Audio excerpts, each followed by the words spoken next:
Hi, all. Welcome and welcome back to my channel. I want to share a tragic story with you that you may have already heard about, but I just found out about because police in Houston, Texas are asking for everyone's help and a family is desperate for justice. I don't know how I didn't hear about it sooner, but I learned about it when I came across a young mother's plea for her precious 5-year-old child's killer to turn himself in during a press conference with Houston police. Her beautiful little girl's name is Kamaya Dior Donaldson, and she was brutally murdered when her mother's car got caught in the middle of a drive-by shooting. Police say on July 3rd of 2022, Kamaya's mother, Christina Waters, had just picked her and her 8-year-old brother up at a 24-hour daycare after finishing work, and she was taking them out for ice cream. As she stopped at a stop sign at Northborough Drive and Rush Creek Drive, a silver four-door Honda Accord sped by, and a man was seen leaning out of the car, shooting at a store, with bullets flying in the direction of their car. In an instant, a bullet shot through the rear driver's side door of Waters' car, and little Kamaya was struck in the face. Then, the bullet struck her brother in the arm as well. When Waters realized her children had been shot, she said she rushed them to the nearest hospital. But by the time she got there, she said she knew her precious Kamaya was already gone. Police said they believe the suspect's vehicle turned off into an apartment complex between Rankin and Rush Creek after the shooting, and it hasn't been seen since. But somebody knows where it is. Somebody always knows something. One minute, little precious 5-year-old Kamaya was in the back seat of her mother's car, probably excited to be going for ice cream. The next, she was gone. One minute, Christina Waters was a single mom trying to work and take care of her children that she loves. The next, she's doing a press conference, begging for her child's killer to turn himself in. That's how precious life is, and how fast it can be taken away. Kamaya's brother is expected to recover from his injury, and in her mother's press conference, she said the fact that he survived is all that is keeping her here. She broke me because I understood that. And there isn't a parent worth a shit on this planet who wouldn't.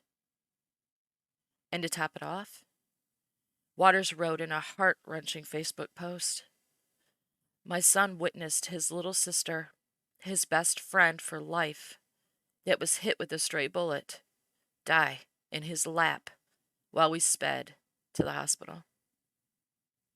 Again, he's 8 years old. The FBI is offering a $50,000 reward for information leading to the arrest of Kamaya's killer. In the press conference, Waters said that somewhere out there's a man who's watching the news to see if the police have any leads on who he is. And then he's sleeping at night, something her precious little girl can no longer do.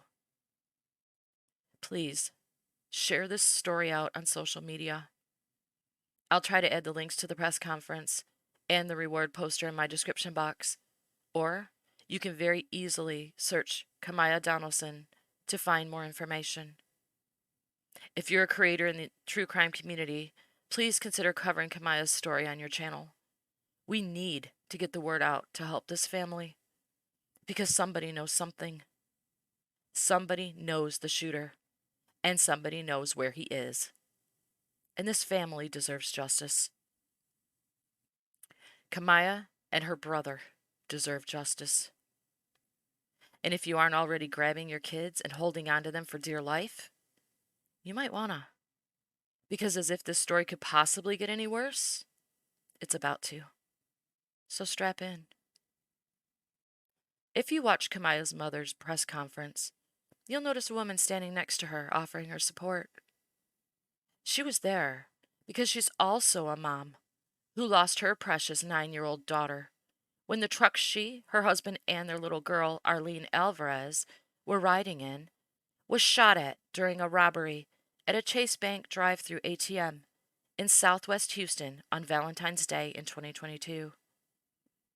They were arriving at the ATM on their way out to dinner when police say a case of mistaken identity took precious Arlene's life. According to reports and a recently released surveillance video of the robbery and murder, Tony Earls and his wife pulled up to the drive-through ATM when a masked gunman approached their driver's side window and demanded their money and car keys. Earls told police they complied with this request. Then, the gunman threw their car keys on the ground and ran away with $20 in cash. After the gunman ran, Earls said he jumped out of the car and he heard a gunshot. So, he returned fire. According to police and the surveillance video, Earls kept firing as their attacker fled past some trees by the road and somehow, some way, which is completely beyond me after watching the video, thought the suspect had gotten into the truck carrying Arlene and her family as it drove by. So, he fired at it. And, by a horrible, horrible twist of fate, Arlene's mother said that when she realized what was happening to them, she told Arlene to get down.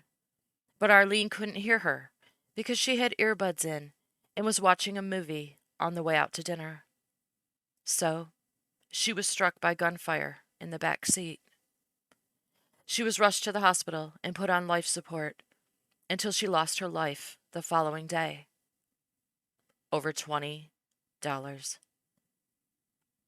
Because Arlene's mom knows the horror of having her child tragically taken from her, she came forward after hearing Kamaya and her brother's story to offer support to their mother, as she now has been dragged into a club, kicking and screaming, that no parent wants to belong to. Police said Earls claimed he didn't know he struck anyone with his gunfire in the truck, so he proceeded to go home to call police to report the robbery. And even though the police believed the shooting to be accidental, let me say that again. Accidental? Earls was originally charged with aggravated assault and causing serious bodily injury, and a grand jury declined to indict him for Arlene's murder, as they decided he had no criminal intent to harm Arlene. So because Earls will not be held liable for her death, police are going after the robber who set off the tragic event in the first place, leaving the Alvarezes heartbroken that so far nobody has been punished for their daughter's death. Because the robbery suspect is still on the loose, and police are still searching for him.